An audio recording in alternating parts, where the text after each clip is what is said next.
Hi, this is Jerome Sparks for Video Blogging Made Easy, and in this video we're going to talk about Cub Scout camping Rainout.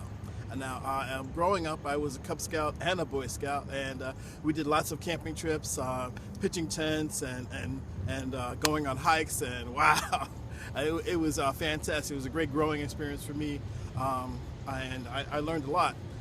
One of the camping trips that we went on, I was living in Philly at the time, so we went about an hour, 2 hours up north, somewhere I was about 8, 9 years old, so I don't know exactly where.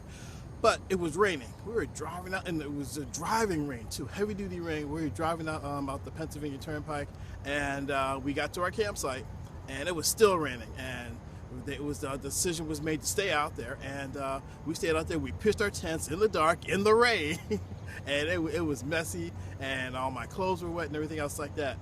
So we made a fire, and we had our dinner and everything else like that, and it must have been about 10, 11 o'clock. We went on and bed down for the night. So I'm sitting here in my sleeping bag, and I'm going to sleep and everything, and about 1, 2 o'clock in the morning, I feel this wetness coming, and I'm thinking, oh man, what's happening here?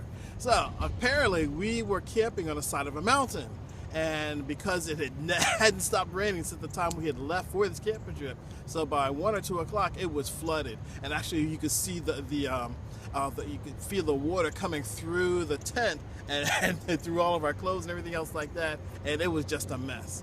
And we ended up having to actually leave and go to a hotel for the rest of the night, and then come back in the morning and pick up all of our wet stuff and take it home. That was it for the camping trip. But that was a great experience because we still had a lot of fun, and it was just a growing experience. So just be careful when you're camping out. If it's raining, watch out. Make sure that you're secured and everything else like that. And you may end up not having to go someplace else if it's still raining and you get rained out or flooded out. So that's it for now. And remember, success is always yours.